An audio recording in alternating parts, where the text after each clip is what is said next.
Hi friends, आपका स्वागत है मेरे यूट्यूब चैनल क्रिकेट एनालिसिस गुरु पे।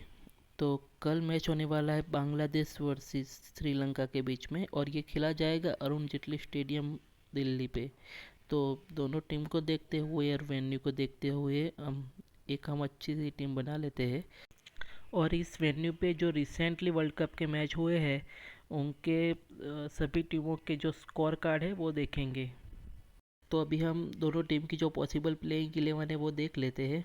बांग्लादेश की ओर से ओपनिंग करने के लिए लिटन दास और ट्रेंजिड हसन आएंगे।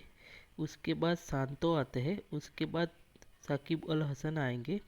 फिर विकेट कीपिंग वाले सेक्शन से मुजीफिर रहीम आएंगे। फिर मोहम्मदुल्लाह आएंगे। फिर हृदय आएंगे। फिर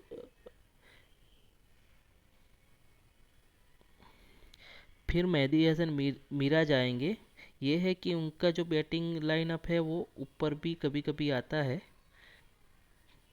तो ये भी आप जज करना। उसके बाद बॉलिंग वाले सेक्शन से तास्किन अहमद आएंगे। फिर रहमान आएंगे। तो ये वेन्यू स्टेट है। वेन्यू स्टेट में ये है कि बैटिंग के लिए ये एक अच्छी पिच है और बॉलिंग के भी लिए अच्छी है।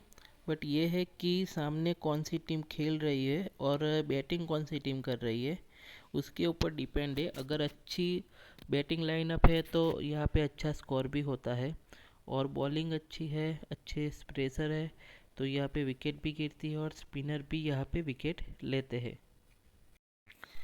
तो अभी हम दोनों टीम की जो पॉसिबल प्लेइंग 11 है वो देख लेते हैं। पहले बांग्लादेश की पॉसिबल प्लेइंग 11 देखते हैं। बांग्लादेश की ओर से ओपनिंग करने के लिए लिटन दास और ट्रेंजिड हसन आएंगे। उसके बाद सांतो आते हैं। उसके बाद साकिब अल हसन आते हैं। उसके बाद विकेट कीपिंग वाले सेक्शन से रहीम आते हैं। उसके बाद महमदुल्लाह आते हैं। उसके बाद हृदय आते हैं। उसके बाद मेहदी हसन मिराज आते हैं। उसके बाद तास्किन अहमद आते हैं। उसके बाद रहमान आते हैं। उसके बाद शरीफुल इस्लाम आते हैं। अभी हम श्रीलंका की जो पॉसिबल प्लेइंग 11 है वो देख लेते हैं। श्रीलंका की ओर से ओपनिंग करने के लिए निशंका और करुणा रत्ने आते हैं।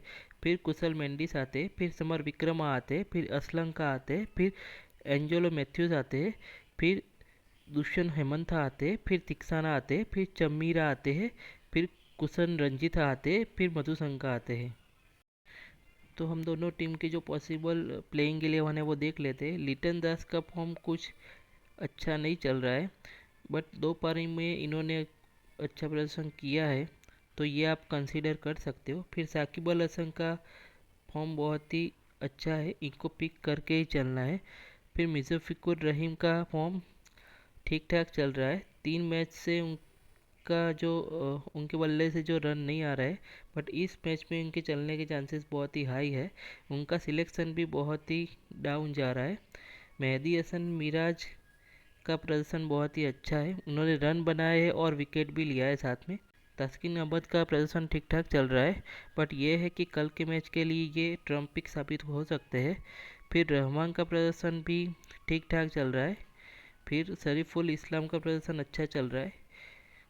तो कल के मैच के लिए शरीफुल इस्लाम भी इम्पोर्टेंट प्लेयर रहेंगे। अभी हम श्रीलंका की ओर से जो इम्पोर्टेंट प्लेयर हैं उनको देख लेते हैं। पाथुम निशंका का फॉर्म अच्छा चल रहा है, लास्ट मैच में वो 0 पे आउट हुए थे। करुणा रत्ने का फॉर्म कुछ ठीक नहीं है। फिर कौशल मेंडिस का फॉर्म भी कुछ खास नहीं चल रहा है, बट एक मैच में 100 प्लस पारी की थी। लास्ट मैच में 1 रन पे आउट हो गए थे, पर कल के मैच के लिए इम्पोर्टेंट ट्रम्प पिक हो सकते हैं। असलंका का भी फॉर्म इतना खास नहीं चल रहा है, बट कल के मैच के लिए असलंका भी बहुत ही अच्छे सिलेक्शन साबित हो सकते हैं।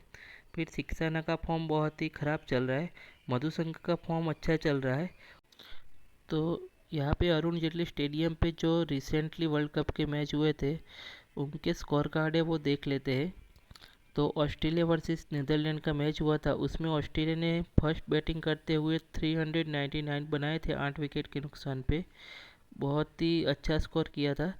सामने नीदरलैंड 90 रन पे आउट हो गई थी।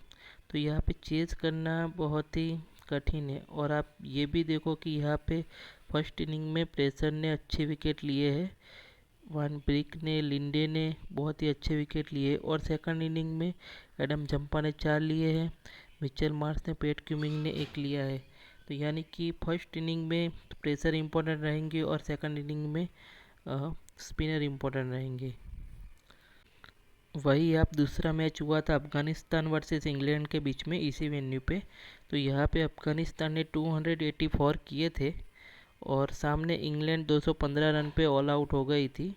इस मैच में फर्स्ट इनिंग में आदिल रशीद ने 3 विकेट लिए थे, मार्क वुड ने 2 विकेट लिए थे और जो रूट ने 1 विकेट लिया था। फिर अफगानिस्तान की ओर से रशीद खान ने 3 विकेट लिए थे, मुजीब ने 3 विकेट लिए थे और नबी ने 3 विकेट लिए थे। यानी कि अच्छे स्पिनर के लिए अच्छा ट्रैक है। फिर मैच हुआ था अफगानिस्तान वर्सेस इंडिया के बीच में। यहाँ पे इंडिया के जसप्रीत बुमराह ने 4 विकेट लिए थे, हार्दिक पांड्या ने 2 लिए थे, शार्दुल ठाकुर ने 1 लिया था। यानी कि फर्स्ट इनिंग में सभी प्रेशर ने विकेट निकाली थी और यहाँ पे इंडिया के 2 विकेट गिरे थे, दोनों राशिद खान ने लिए थे। यानी कि मैंने जैसे बताया कि फर्स्ट इनिंग में प्रेशर इम्पोर्टेंट रहेंगे और सेकंड इनिंग में स्पिनर इम्पोर्टेंट रहेंगे। इस तरीके से आप टीम बना सकते हो। तो हमने जैसे आगे डिस्कस किया है उस तरीके से हमने एक डेमो जीएल टीम बनाई है। यहाँ पे मैंने विकेट कीपिंग वाले सेक्शन से रहीम, मेंडिस और समर विक्रमा को ले लिया है। फिर मैंने बैटिंग वाले सेक्शन से शांतो को लिया है जो कि बहुत ही लो सिलेक्शन प्लेयर है। फिर मोहम्मदुल्लाह को लिया है और असलंका को लिया है।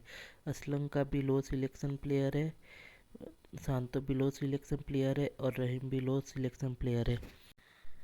फिर ऑलराउंडर वाले सेक्शन से मैथ्यूज़ को लिया है और साकिब उल हसन को लिया है और मेहदी हसन मिराज को लिया है। साकिब उल हसन को मैंने कप्तान बनाया है और वाइस कप्तान यहाँ से मेंडिस को बनाया है क्योंकि ये बैटिंग ट्रैक है और अच्छे बॉलर्सों को इनको विकेट मिलती है। तो कल के मैच के लिए मधु संगा को लिया है और तास्किन अहमद को भी मैंने लिया है जो ट्रम्प पिक है, ये भी लो सिलेक्शन प्लेयर है। इस तरीके से आप जीएल की टीम बना सकते हो।